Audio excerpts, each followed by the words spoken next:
Hi, this is Mr. Evans. This video looks at the Unit 3.2 second topic, ethical and environmental considerations.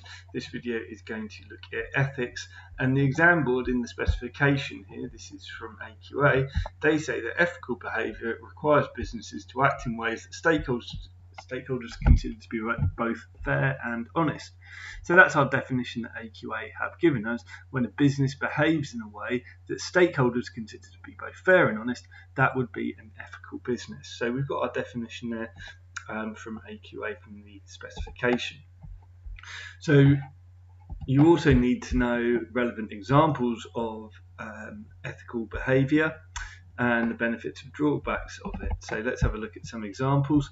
Well, there's lots. So ethics is a really can be a very tricky subject to nail down, because it's essentially moral considerations about what's right and wrong, and these considerations certainly change over time, change between cultures, even change between different people. Like somebody from, say, your grandparents' generation may have very different attitudes around gender, race, sexuality than maybe younger people do. So it's certainly changes over time. I'm sure you can think of plenty of examples. I won't insult you by reading all of these on the left, but the businesses can behave ethically in respect to the environment, in respect to the workplace, how they're treating their employees. They can behave ethically in terms of the marketplace, how they treat their customers, how they relate to their suppliers, how they even relate to their competitors, and to society at large. You know, does the business overall benefit society or not? You know, certain examples of ethical behaviour would be paying suppliers fairly and on time, recycling a lot of waste, paying their workers a living wage so that their workers are able to afford a decent living standard, and selling products that consumers actually, you know, that is suitable for the consumer, something that consumers actually want and need. One of the reasons that you see all the adverts for PPI insurance is that banks were selling products to customers that they didn't need. Okay, it was unethical. Those customers didn't need those products, you know, and the banks were making money. So ethics is a huge area. It can be quite hard to kind of nail down, but essentially it means acting in a way that stakeholders are considered to be fair and honest. So what are the advantages of behaving in an ethical way? Well, hopefully it will improve our reputation, and the business will get a reputation for being an ethical, well-behaved company. That certainly can help to mitigate damage that can be caused when, you know, the media reports on unethical behaviours in business.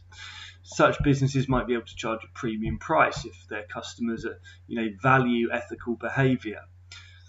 It can be a source of differentiation and a unique selling point for a business. That makes it stand out for its competitors if it's really ethical. Ethical consumers are a clear and growing market segment. Okay, so more and more people are becoming interested in buying kind of ethical products. I've already mentioned that we're going to have less chance of negative publicity if the business is behaving in an ethical way, and we might have a positive impact on staff morale. Staff are going to feel proud to work for a company that's behaving in an ethical way. We might be able to recruit more staff if we've got a reputation for behaving ethically, and recruit better quality staff. You know, if we've got a reputation for treating our staff really well, treating our customers really well, that'll be a business that people want to work for. However, there are some costs of ethical behaviour. We've got to monitor that ethical behaviour. We've got to kind of, if we're promoting ourselves as a really ethical business, we actually need to monitor that and make sure that day by day our employees are living by those standards, because it would be really damaging for your PR if you said, oh, look what an ethical company we are, and actually some of the behaviour that some of the employees are engaged in might not be so ethical. I'm thinking of some of the charities in 2018, for example, where they were involved in kind of alleged sexual there was allegations of kind of sexual inappropriateness in certain charities. So, it's very important if you're promoting yourself as an ethical business or a charity or something like that, that you behave in an appropriate manner. Products would tend to be more expensive, ethically produced products. Maybe you need more expensive ingredients, and sometimes people aren't prepared to pay that. Primark certainly is an example of a company that sells, inexpensive products. They provide, very low cost clothing, and have been involved in some scandals about, the way they treat people in the factories that produce Primark clothes. But people continue to buy the clothes because, money talks at the end of the day.